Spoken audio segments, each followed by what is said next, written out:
السلام علیکم ورحمۃ اللہ وبرکاتہ۔ میں ہوں حکیم محمد ساجد فاروقی۔ آج کی ویڈیو میں ہم تھوڑی سی بات کریں گے دل کی صحت کے متعلق کہ انسانی بدن میں دل کی کیا اہمیت ہے، یہ کیا افعال سر انجام دیتا ہے، کیسے ہم دل کے مسائل سے محفوظ رہ سکتے ہیں اور اپنے دل کو صحت مند رکھ سکتے ہیں، کیونکہ صحت مند دل کا مطلب ہے خوشگوار زندگی، پرسکون اور پر اطمینان زندگی۔ اور جب انسان دل کے مسائل میں مبتلا ہوتا ہے تو زندگی کی رونقیں بکھر جاتی ہیں۔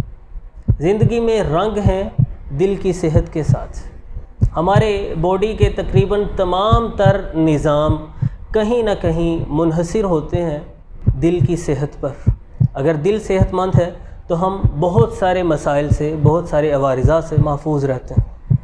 تو سب سے پہلے ہم دل کے افعال کو تھوڑا سا سمجھ لیتے ہیں تاکہ آپ کو اندازہ ہو سکے کہ یہ کتنا ہارڈ ورک کرتا ہے۔ ویسے تو اکثر یہ جملہ استعمال کیا جاتا ہے کہ دل بڑا نازک ہوتا ہے اور چھوٹی چھوٹی سی باتوں پہ دل ٹوٹ بھی جایا کرتے ہیں، لیکن میں آپ کو سب سے پہلے تھوڑا سا یہ بتانا چاہوں گا کہ جسے آپ نازک کہتے ہیں وہ دراصل کتنی مشقت کا کام کرتا ہے۔ آپ کو جان کے حیرت ہوگی کہ جسم میں موجود تمام اعضاء سے زیادہ دل محنت کا کام کرتا ہے، مشقت کا کام کرتا ہے۔ مختصراً میں آپ کو تھوڑا سا بتانا چاہوں گا۔ ہمارے دل کے 4 چیمبرز ہوتے ہیں، 2 اوپر اور 2 نیچے۔ اوپر والوں کو اذن کہتے ہیں، نیچے والوں کو بطن کہتے ہیں۔ 4 چیمبرز مطلب 4 خانے سمجھ لیجئے۔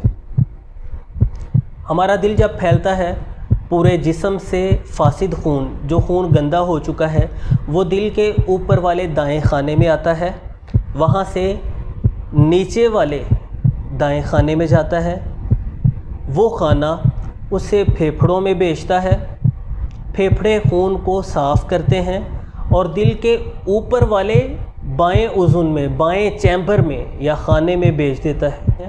وہ خون پھر نیچے والے دل کے 4تھے چیمبر میں جاتا ہے جسے بایاں بطن کہتے ہیں، صاف ستھرا خون، اور دل کے سکڑنے پر یہ صاف ستھرا خون جو آکسیجن ملا ہوا ہے، جس میں غذائی اجزاء موجود ہیں، بلکہ سمجھ لیں اسے آب حیات کہنا عین مناسب ہوگا۔ دل کا بایاں بطن جب سکڑتا ہے، یہ سارے کا سارا خون ہماری پوری باڈی کے تمام اعضاء تک غذائیت پہنچاتا ہے، جسم میں پھیلی ہوئی 60-70 ہزار میل لمبی خون کی نالیوں کے ذریعے۔ 60-70 ہزار میل لمبی خون کی نالیوں کا جال بچھا ہوا ہے ہمارے پورے بدن کے اندر۔ جب دل سکڑتا ہے، ان خون کی نالیوں کے ذریعے جسم کے ایک ایک عضو تک غذائیت پہنچتی ہے۔ اور یہ جو سارا عمل ہے، کیا خیال ہے، کیا لگتا ہے آپ کو کتنے ٹائم میں ہوتا ہوگا؟ 1 منٹ میں کم و بیش 72 مرتبہ یہ عمل ہوتا ہے۔ 1 گھنٹے میں 4320 مرتبہ اسی طرح دل خون کو پمپ کرتا ہے، اور ایک دن میں صرف 24 گھنٹوں میں، 24 گھنٹے کے ایک سرکل میں 13680 مرتبہ ہمارا دل اس عمل کو دہراتا ہے۔ جب سے ہم دنیا میں آئے ہیں، بلکہ ہمارے دنیا میں آنے سے پہلے سے یہ میکنزم عمل کر رہا ہے۔ ہم جاگ رہے ہیں یا سو رہے ہیں، جو بھی کام کاج کر رہے ہیں، ہمارا دل اپنی ذمہ داری کو انجام دے رہا ہے۔ 1 منٹ کے لیے دل اپنے اس کام کو اگر ترک کر دیتا ہے، بند کر دیتا ہے، تو زندگی کا تصور محال ہے۔ اور یہاں پر مجھے قرآن کریم کی آیت یاد آتی ہے۔ اللہ رب العزت فرماتے ہیں وَفِي الْأَرْضِ آیَاتٌ لِّلْمُوقِنِينَ، زمین میں یقین کرنے والوں کے لیے بہت سی نشانیاں ہیں۔ وَفِي أَنفُسِكُمْ أَفَلَا تُبْصِرُونَ، اور تمہاری اپنی ذاتوں میں، نفسوں میں، تمہارے اپنے وجود میں بہت ساری نشانیاں موجود ہیں، کیا تم دیکھتے نہیں ہو؟ سبحان اللہ، بلا اختیار انسان رب کی قدرت کا معترف ہو جاتا ہے اور پتہ چلتا ہے کہ انسان کوئی حادثاتی طور پر وجود میں آنے والی مخلوق نہیں ہے، بلکہ ایک عظیم خالق نے، رب ذوالجلال نے، رب العالمین نے، جو کہ احسن الخالقین ہے، بڑی محبت کے ساتھ انسان کو تخلیق کیا ہے۔ اب آپ تھوڑا سا سمجھ گئے ہوں گے کہ دل کی ذمہ داری کتنی بڑی ہے۔ ہمارے پورے جسم میں خون کی گردش کا جو سارا نظام ہے، اور خون ہمارے جسم کی بس ہے، سواری ہے، جس میں سارے غذائی اجزاء شامل ہو کے ہمارے بدن تک پہنچتے ہیں، سارے سیلز پھر وہاں سے اپنی غذائیت کو حاصل کرتے ہیں۔ اس کا مطلب ہے کہ دل کا صحت مند ہونا جو غذا کو پہنچا رہا ہے، خون کی نالیوں کا صحت مند، صاف ستھرا، صاف شفاف ہونا، جن کے ذریعے خون پہنچ رہا ہے، انتہائی ضروری ہے۔ کیونکہ خون کی نالیوں کے اندر اگر سکیڑ آ جاتا ہے، اس میں ویسٹ میٹیریل جم جاتے ہیں، فضلات، فاسد مادے جم جاتے ہیں، تو خون کی رسد میں رکاوٹیں پیدا ہو جاتی ہیں۔ آپ اس طرح سمجھیے کہ شریانیں جیسے جیسے آگے جاتی ہیں، وہ شاخ در شاخ ہو کے چھوٹی سے چھوٹی ہوتی جاتی ہیں، حتیٰ کہ بالکل لاسٹ پوائنٹ پہ جہاں سے آگے پھر وریدوں کا سلسلہ شروع ہوتا ہے، بال سے بھی باریک کیپلریز بن جاتی ہیں، جنہیں خوردبین سے دیکھا جا سکتا ہے، انسانی آنکھ جن کو دیکھ بھی نہیں سکتی، اتنی باریک جو نالیاں ہیں، وہاں سے پھر خون کے سیلز، خلیات کیو بنا کے گزرتے ہیں، جیسے ہم کسی چیز کے ساتھ گھسٹ کے آگے گزر رہے ہوں انتہائی تنگ راستے سے، تو اس طرح سے ایک ایک کر کے وہ گزرتے ہیں۔ اب جب خون کی نالیوں میں چکنائیاں جم جائیں گی، ویسٹ میٹیریل، فاسد مادے وہاں پہ جمع ہو جائیں گے، تو وہ تنگی والے راستوں سے پھر جب خون کے سیلز گزرتے ہیں، ان کے ساتھ چمٹی ہوئی چکنائیاں انہیں اچھے سے گزرنے نہیں دیتی اور وہ راستوں کو بند کر دیتی ہیں۔ دل کو ایسے راستوں سے خون گزارنے کے لیے زیادہ قوت کے ساتھ، زیادہ زور کے ساتھ پمپ کرنا پڑتا ہے، جو کہ دل کی صحت کے لیے انتہائی مضر ثابت ہوتا ہے۔ تو آج کی اس ویڈیو میں دل کے افعال کو مختصراً آپ نے سمجھ لیا۔ اب ہم دل کی صحت کے لیے کچھ ضروری باتوں کو ڈسکس کر لیتے ہیں۔ میں یہ بھی آپ کو بتاتا چلا جاؤں کہ دل جو کہ خون کو پمپ کرتا ہے اور ہماری زندگی میں لاکھوں ٹن خون ہمارے بدن کو سپلائی کرتا ہے، مطلب وہ جو مسلسل سرکولیشن جاری ہے وہ لاکھوں ٹن بن جاتی ہے اگر ہم اپنی عمر کے آج کے دن کے ساتھ اسے کیلکولیٹ کرتے ہیں۔ وہ خود اپنی غذائیت اس خون سے نہیں لیتا جو اس کے اندر گردش کرتا ہے اور جسے وہ پورے بدن میں پھیلاتا ہے، دوڑاتا ہے، بلکہ دل کی غذا کا بندوبست اللہ رب العزت نے کورنری آرٹریز کے ذریعے کیا ہوا ہے، جنہیں شریانیں اکلیلی شریانیں کہتے ہیں۔ وہ 2 شریانیں ہیں جو دل کے باہر ایک جال کی طرح پھیلی ہوئی ہیں، جس طرح کسی دیوار پہ کوئی بیل چڑھ جاتی ہے، اس طرح سے انہوں نے پورے دل کے اوپر اپنا جال پھیلایا ہوا ہے۔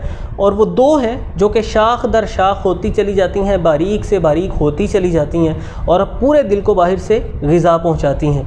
تو جب خون میں چکنائیاں آ جاتی ہیں، چربیلے مادے آ جاتے ہیں، ان نالیوں کے اندر بھی بلوکیج آ جاتی ہے، تو دل کا وہ حصہ شدید متاثر ہو جاتا ہے، جہاں پر پھر اسے غذائیت نہیں پہنچ پاتی، اور یہی بہت بڑا سبب بنتا ہے ہارٹ اٹیک کا۔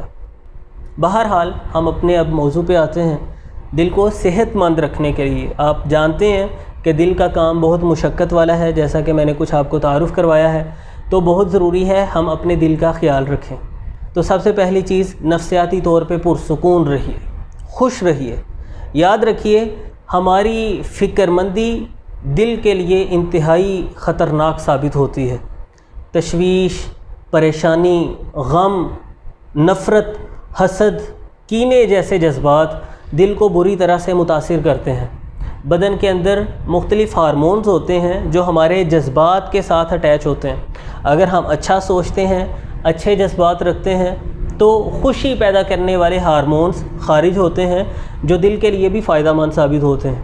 اور اگر ہم پریشان رہتے ہیں، فکر مند رہتے ہیں، خام خواہ کسی خوف میں مبتلا رہتے ہیں، تو اسی طرح کے پھر ہارمونز بدن کے اندر ان کی سیکریشن ہوتی ہے جو کہ دل کے لیے بہت ہی نقصان دہ ثابت ہوتی ہے۔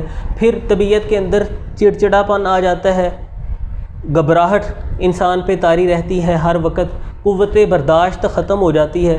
چھوٹے چھوٹے سے حادثات، چھوٹے چھوٹے سے مسائل سے دل بری طرح سے متاثر ہونا شروع ہو جاتا ہے، کیونکہ دل کی قوتیں کافی حد تک ضائع ہو چکی ہیں۔ جتنا آپ پرسکون رہتے ہیں، جتنا آپ خوش اور مطمئن رہتے ہیں، اتنی آپ اپنے دل کی مدد کر رہے ہیں۔ تو ریلیکس رہیے، پرسکون رہیے، اللہ رب العزت کا ذکر کیجئے، زیادہ سے زیادہ ذکر کیجئے، کیونکہ ذکر سے دل کو اطمینان ملتا ہے۔ دعائیں کیجئے، اللہ رب العزت اپنے بندوں کی پکار کو سنتا ہے اور بندوں پر عطا کرتا ہے، اور دستیاب وسائل کو استعمال میں لائیے، کیونکہ اللہ رب العزت اس چیز کو پسند کرتے ہیں کہ بندے اس کی دی ہوئی نعمت کا درست استعمال کریں۔ تو اللہ رب العزت نے جو ذہانت دی ہے، جو صحت دی ہے، جو تندرستی دی ہے، جو بدن کو مضبوطی دی ہے، اس کو استعمال میں لاتے ہوئے رزق حلال کے لیے کوشش کیجیے۔ اگر آپ معاشی مسائل میں مبتلا ہیں، ان مسائل سے نکلنے کے لیے اپنی توانائیاں صرف کیجیے، نہ کہ اپنے ذہن پر ان چیزوں کو مسلط کر کے دل کی صحت کو برباد کریں۔ دوسری چیز، اپنے بدن کا خیال رکھیے۔ موٹاپا دل کی صحت کے لیے انتہائی خطرناک ثابت ہوتا ہے۔ مثال سے سمجھیے، اگر کسی کے بدن کے اندر آدھا کلو فالتو چربی موجود ہے، جس کی کنزمپشن نہیں ہوئی، باڈی نے سٹوریج کی شکل میں اس چربی کو یہاں پیٹ پہ جمع کر دیا ہے، تو آدھا کلو چربی کو زندہ رکھنے کے لیے 200 میل لمبی خون کی نالیوں میں دل کو خون پمپ کرنا پڑتا ہے، کیونکہ بدن کے اندر جو چربی بن گئی ہے اب وہ مردہ تو نہیں، ایسا نہیں کہ آدھا انسان زندہ اور آدھا مردہ پھر رہا ہے، لاش تو نہیں اندر سے بنا دینا۔ اس چربی کو زندہ رکھنے کے لیے اس میں انتہائی باریک خون کی نالیاں بنتی ہیں، اور ان خون کی نالیوں میں دل کو خون پمپ کر کے اس چربی کو غذائیت پہنچانا پڑتی ہے اور اسے زندہ رکھنا پڑتا ہے۔ آج کل تو موٹاپا فیشن ہی بن گیا ہے، بس خوب اچھے سے کھانا پینا کر کے ایک جگہ پہ ہم بیٹھ جاتے ہیں، حرکت نہیں کرتے، چلتے پھرتے نہیں ہیں، محنت مشقت نہیں کرتے، تو بلا وجہ بے مقصد اتنا وزن ہم اپنا بڑھا کے بیٹھے ہوئے ہیں اور اسے بالکل سیریس نہیں لیتے۔ تو موٹاپے کا علاج کرنا ہے۔ موٹاپے کے خاتمے کے لیے کچھ معاون چیزیں میں نے اپنی ویڈیوز میں بتائی ہوئی ہیں۔ آپ یوٹیوب پہ موٹاپے کا علاج فاروقی دواخانہ سرچ کریں گے تو اس ٹاپک پہ مفید کچھ انسٹرکشنز آپ کے سامنے آ جائیں گے۔ تیسری بڑی اہم چیز ہے تمباکو نوشی سے گریز کرنا۔ سگریٹ نوشی دل کی صحت کے لیے بہت خطرناک ثابت ہوتی ہے۔ آپ اس طرح سمجھیے، اگر کوئی انسان 24 گھنٹوں میں 20 سگریٹ پی رہا ہے تو 24 گھنٹوں میں اس کے خون کے اندر 40 سے 60 ملی گرام نکوٹین شامل ہو جاتی ہے، جو کہ بہت خطرناک ہے۔ اس سے خون کی نالیوں کے اندر ویسٹ میٹیریل جمنا شروع ہو جاتا ہے اور بلڈ فلو متاثر ہو جاتا ہے، دل کو زیادہ زور لگانا پڑتا ہے اور زیادہ قوت سے پمپ کرنا پڑتا ہے۔ چوتھی اہم چیز، فاسٹ فوڈز، کولڈ ڈرنکس وغیرہ جو آرٹیفیشل غذائیں ہیں، یہ دل کی صحت کے لیے بڑی خطرناک ثابت ہوتی ہیں، ان سے آپ نے گریز کرنا ہے۔ ہوتا کیا ہے، یہ جو جنک فوڈ ہے، فاسٹ فوڈز ہیں، ان کے استعمال سے ہمارے خون میں بہت زیادہ چکنائیاں شامل ہو جاتی ہیں۔ یہ چکنائیاں جب خون میں شامل ہوتی ہیں اور خون کے ساتھ ہماری بلڈ ویسلز میں گردش کرتی ہیں، پھرتی ہیں، تو یہ خون کی نالیوں میں جمنا شروع ہو جاتی ہیں۔ اس سے خون کی نالیوں کا ڈایامیٹر کم ہو جاتا ہے، یعنی اندر سے ان میں سکیڑ آنا شروع ہو جاتا ہے۔ تو آپ جانتے ہیں جیسے جیسے ڈایامیٹر کم ہوگا پریشر بڑھے گا، اسی سے ہائی بلڈ پریشر کا عرضہ شروع ہوتا ہے۔ پریشر بڑھتا چلا جائے گا، جب یہ ڈایامیٹر بڑھ جائے گا یعنی اندر سے وہ گندگی نکل جائے گی، وہ کوڑا کرکٹ نکل جائے گا، یہ نالیاں اندر سے صاف ہو جائیں گی، آٹومیٹکلی بلڈ فلو بہتر ہو جائے گا، خون سہولت کے ساتھ ہمارے بدن میں گردش کرے گا۔ تو فاسٹ فوڈز، کولڈ ڈرنکس وغیرہ، جنک فوڈ ہر طرح کی، اسے اپنی غذا سے نکال کے چکنائیاں منیمائز کر کے، جو نقصان دہ چکنائیاں ہیں ان کو ختم کر کے ان کی جگہ پہ آپ لے آئیں گے پھل اور سلاد۔ جتنا زیادہ موسمی پھلوں کا اور سلاد کا آپ استعمال کریں گے اتنے ہی صحت مند رہیں گے اور اپنے دل کی آپ مدد کریں گے۔ وہ کس طرح؟ پھلوں اور سلاد میں نائٹرک آکسائڈ پایا جاتا ہے جو ہماری بلڈ ویسلز کو ریپیئر کرتا ہے، بلڈ ویسلز کے اندر لگے ہوئے ٹاکسنز کو، ویسٹ میٹیریل کو، فاسد مادوں کو نکال دیتا ہے، ان کو اندر سے صاف کر دیتا ہے، شریانیں ہماری صاف ہو جاتی ہیں، وہ غلاظت ساری ختم ہو جاتی پھلوں اور سلاد کے استعمال کے ساتھ، کیونکہ اس سے جو نائٹرک آکسائڈ پروڈیوس کرتی ہے باڈی، اس کا کوئی اور سورس نہیں ہے، اسے نیچرلی باڈی خود پروڈیوس کرتی ہے اور وہ ہمیں پھل سلاد کے استعمال کے ساتھ اس کی مطلوبہ مقدار حاصل ہوتی ہے۔ تو اس کا زیادہ سے زیادہ استعمال کیجئے، انشاءاللہ اس سے خون کی نالیاں صاف ہوگی، بلڈ فلو بہتر ہوگا، بلڈ پریشر کا، ہائی بلڈ پریشر کا عارضہ دور ہوگا اور دل کی صحت بہت بہتر ہو جائے گی۔ پھلوں کے جوسز لیجئے، پھلوں کو ویسے استعمال کیجئے، کچی سبزیاں جتنا ممکن ہو سکے زیادہ سے زیادہ استعمال کیجئے۔ میرا خیال ہے کافی ساری باتیں ہو گئی ہیں، میں نے بات کو کافی لمبا کر دیا ہے۔ اچھا، اس کے ساتھ میں یہ بھی اٹیچ کر دوں کہ زیادہ پھل اور سلاد کا استعمال شوگر پیشنٹس کے لیے بھی انتہائی مفید ہے، کیونکہ شوگر کی کنزمپشن باڈی میں نہ ہونے کی ایک بہت بڑی وجہ یہی ویسٹ میٹیریل ہوتا ہے کہ گلوکوز خون کے ساتھ شامل ہو کے ہمارے جسم میں گردش کرتا رہتا ہے، پھرتا رہتا ہے۔ وہ خون کی نالیاں اندر سے کیونکہ وہاں پہ غلاظت لگی ہوئی ہے، وہ شوگر کو پھر صحیح سے سک نہیں کر پاتی، جذب نہیں کر پاتی، خرچ نہیں کر پاتی۔ وہ خون کی نالیاں اسے اندر جذب کریں گی، وہاں سے ہمارے باڈی سیلز اسے حاصل کریں گے تو وہ جسم میں استعمال ہوگی۔ تو جب زیادہ فروٹ اور سلاد کے استعمال سے خون کی نالیاں اندر سے صاف ہو جائیں گی، یہ گلوکوز بھی جسم میں خرچ ہونا شروع ہو جائے گا اور خون کے اندر گلوکوز کا لیول نارمل سطح پہ آنا شروع ہو جائے گا۔ صرف کیلا اور آم 2 فروٹ ایسے ہیں جن میں گلوکوز کا انڈیکس تھوڑا زیادہ ہوتا ہے، یہ مناسب کھانے چاہیے، ان کی زیادتی نہیں کرنی چاہیے۔ باقی ہر پھل شوگر کا پیشنٹ وہ بلا خوف و خطر کھا سکتا ہے، استعمال کر سکتا ہے۔ تو جتنا ہو سکے فطرت کے قریب آئیے، سادہ سے سادہ غذا لیجئے، ہلکی پھلکی ایکسرسائز کیجئے، زیادہ سے زیادہ پیدل چلیں، بائک کا استعمال جتنا آپ کم کر سکتے ہیں کم کریں، چھوٹے موٹے کاموں کے لیے پیدل جانا شروع کریں، اپنے جسم کو تھوڑی سی مشقت بھی دیں، اپنی توانائیوں کو خرچ بھی کریں، تاکہ جو زائد فیٹ باڈی کے اندر جمع ہے وہ ہم اپنی غذا کو مینج کرنے کے ساتھ بھی اسے برن کریں گے، اور زیادہ ریاضت کرنے کے ساتھ، کثرت کرنے کے ساتھ بھی اسے خرچ کریں گے اور صحت مند رہنے کا انتظام کریں گے۔ اللہ رب العزت ہمیں سمجھنے کی توفیق دے۔ امید کرتا ہوں یہ کچھ باتیں آپ کے لیے فائدہ مند ثابت ہوں گی۔ خود اپنے دل کی صحت کا بھی خیال رکھیے اور دوست احباب کے ساتھ اس ویڈیو کو لازمی شیئر کیجیے تاکہ وہ بھی ان باتوں کو سمجھیں اور بڑے نقصان سے بچ سکیں۔ اور اس کے ساتھ ہی مجھے اجازت دیجیے، ملتے ہیں انشاءاللہ نیکسٹ ویڈیو میں۔ اللہ حافظ۔